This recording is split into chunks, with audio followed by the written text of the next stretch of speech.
Assalamualaikum warahmatullahi wabarakatuh. Perkenalkan, saya Sri Sofyanti dari SD Muhammadiyah 18 Palembang. Materinya itu di kelas 4 tema 2 selalu berhemat energi, subtema 2 manfaat sumber energi PB 1. Assalamualaikum warahmatullahi wabarakatuh, anak-anak. Alhamdulillah ya, pada pagi hari ini kita masih bisa melanjutkan pembelajaran hari ini di kelas sebagaimana biasanya. Sebelum memulai pembelajaran, marilah anak-anak kita berdoa terlebih dahulu. Yuk, berdoa dimulai. Berdoa selesai. Baik anak-anak, kayaknya hari ini semuanya hadir ya. Dari 20 orang hadir semua hari ini ya. Baik anak-anak, sebelum memulai pembelajaran ya, Ibu ingatkan kembali bahwa dalam masih suasana COVID kayak seperti ini anak-anak ya, anak-anak harus masih tetap mencuci tangan, kemudian menggunakan masker ya bila di ruangan terbuka, kemudian lagi menjaga jarak di mana saja kalian berada. Baik anak-anak, sesuai dengan materi yang sudah kita pelajari di minggu kemarin ya, di pertemuan kita terakhir, bahwa kita sudah belajar tentang jenis-jenis sumber energi. Apa saja anak-anak? Ada energi panas matahari, kemudian ada energi listrik, kemudian lagi ada energi angin, kemudian yang terakhir ada energi panas yang dihasilkan dari api. Nah, kemudian kemarin juga kita sudah belajar tentang cara menghemat energi. Masih ingat tidak? Kira-kira apa? Bagaimana cara menghemat energi yang bisa kalian lakukan di rumah? Ya, misalnya kayak Iwan misalnya dia mau mencuci seragam pakaian putihnya itu hanya satu, misalnya putihnya saja, nggak usah menggunakan mesin cuci karena itu kan pemborosan. Jadi si Abdul bisa menggunakan mencuci pakaiannya yang cuman hanya satu seragam putihnya itu dengan menggunakan cuci manual saja ya, dengan menggunakan tangan. Kemudian lagi misalnya mau mencuci kaos kaki yang hanya cuma sepasang, nggak perlu nak kita menggunakan mesin cuci ya karena pemborosan, jadi kita menggunakan tangan saja. Kemudian contoh lagi misalnya kalian mandi nih ya, nah kerannya kan kalian hidupin. Nah setelah kalian selesai mandi, kerannya kan misalnya udah penuh. Nah kalian harus matiin, karena kalau tidak dimatikan terjadi pemborosan air, karena kalau pemborosan air itu menyebabkan pemborosan biaya, karena semakin besar kita melakukan pemborosan, maka biaya yang akan kita keluarkan juga akan semakin tinggi. Baik anak-anak, untuk pembelajaran hari ini ya, silakan anak-anak buka tentang tema 2, subtema 2 PB1 ya, halaman 50. Nah, di halaman 50. Di sini anak-anak, untuk pembelajaran hari ini ya, Ibu lebih fokusnya ke perubahan energi yang terjadi dalam kehidupan kita sehari-hari, yang terjadi di dalam masyarakat. Nah, di sini anak-anak, Ibu berikan contoh ya. Nah, di sini ada, bisa anak-anak lihat ya. Ini ada kegiatan masyarakat yang terjadi dalam kehidupan sehari-hari. Nah, di sini bisa kalian lihat ada menjemur ikan ya. Nah, menjemur ikan ini kira-kira anak-anak energinya itu energi apa yang digunakan untuk menjemur ikan? Ya, Maya? Iya, energi panas matahari. Nah, kalau energi panas matahari ini menyebabkan ikan itu menjadi kering, sehingga terjadi perubahan energi. Yang tadinya energi panas matahari kita gunakan akan menyebabkan ikan itu menjadi kering, sehingga terjadilah perubahan menjadi energi kimia. Bagus ya. Nah, untuk selanjutnya menyetrika. Ini hanya ilusi gambar saja anak-anak ya. Jadi kalian tuh bayangin kalau seandainya kalian menggunakan setrika. Setrika kan tadinya tidak hidup ya, tapi pada saat kalian menggunakan energi, kalian colokkan ke listrik ya, sumber energinya. Jadi energi yang digunakan itu adalah energi listrik. Kemudian perubahan energi yang terjadinya itu apa? Iya, panas. Jadi tadinya setrika itu tidak berfungsi, dicolokin listrik, kemudian menjadi perubahan energinya menjadi energi panas, sehingga pada saat kita menyetrika, makanya pakaian kita itu menjadi licin ya, karena adanya panas yang dihasilkan dari setrika tadi. Nah, anak-anak yang ketiga, anak-anak bisa lihat ini ada ilustrasi gambarnya itu, anak-anak yang sedang bermain layang-layang. Layang-layang ini kita menggunakan energi apa? Jelas angin ya, energinya yang kita gunakan angin. Kemudian perubahan energinya menjadi energi gerak atau kinetik ya. Nah, kemudian yang terakhir itu membakar ikan. Membakar ikan ini energi yang digunakan itu adalah apa?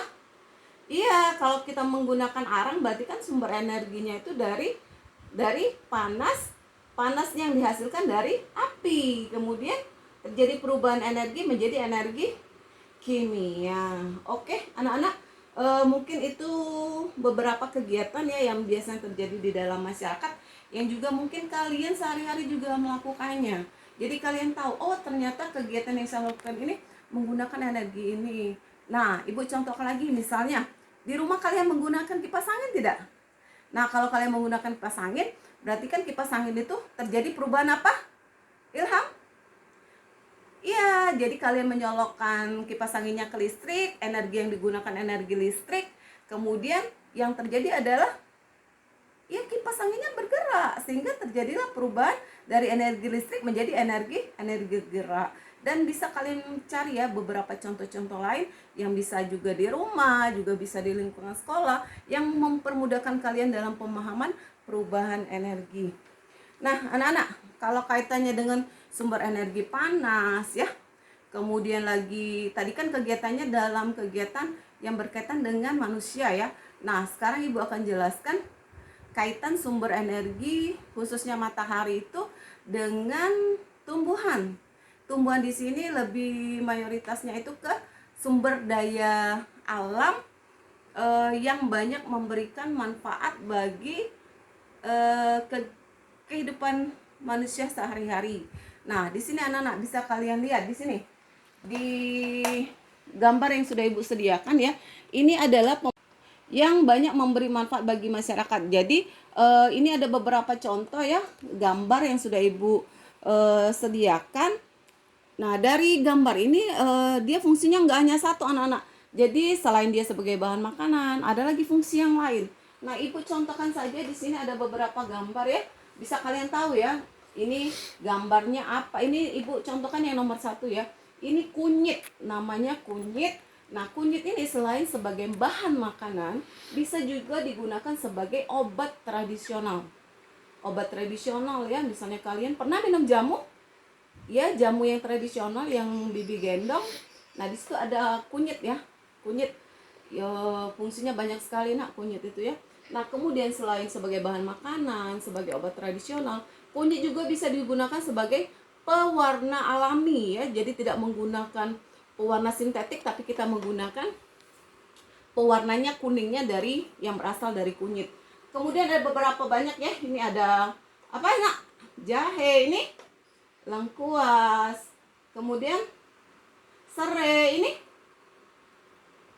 ya kayu ini minyak, kemudian kelapa bisa digunakan sebagai santan ya, kemudian ada kayu manis.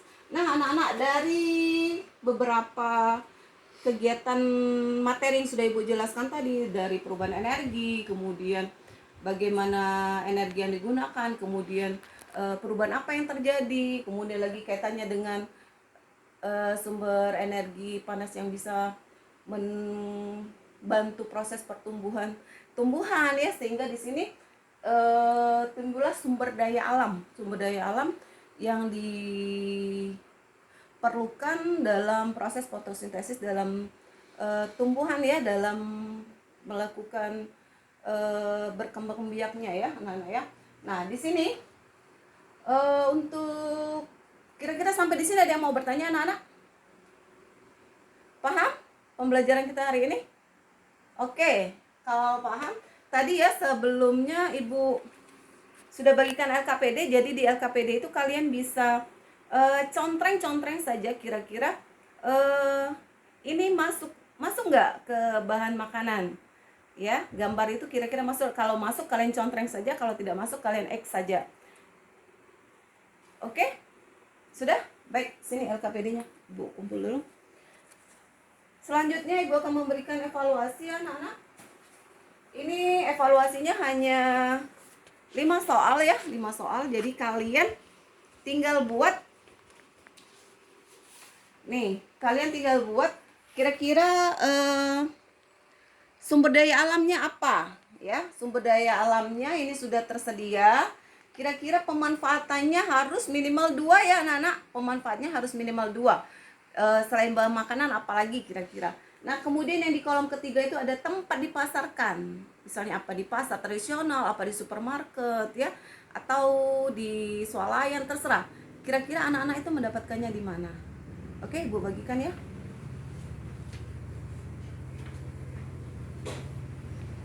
Nah, anak-anak silakan kalian kerjakan dulu, waktunya 5 sampai 7 menit ya. Baik. Ini Bu koreksi dulu ya. Baik anak-anak, dari hasil pengkoreksian evaluasi yang sudah kalian kerjakan ya, ini rata-rata udah mendapatkan nilainya 80 ya. Paling ada 1 atau 2 orang yang masih mendapatkan nilai 60, adanya 1 lagi masih mendapat nilai 40. Tapi rata-rata untuk pembelajaran hari ini kalian sudah mendapatkan nilai di atas standar yang sudah Ibu tentukan ya. Jadi hanya 2 saja. Hanya 2 saja anak yang masih mendapatkan nilai 60 dan 40. Baik anak-anak, untuk pembelajaran hari ini Ibu rasa cukup ya. Sebagai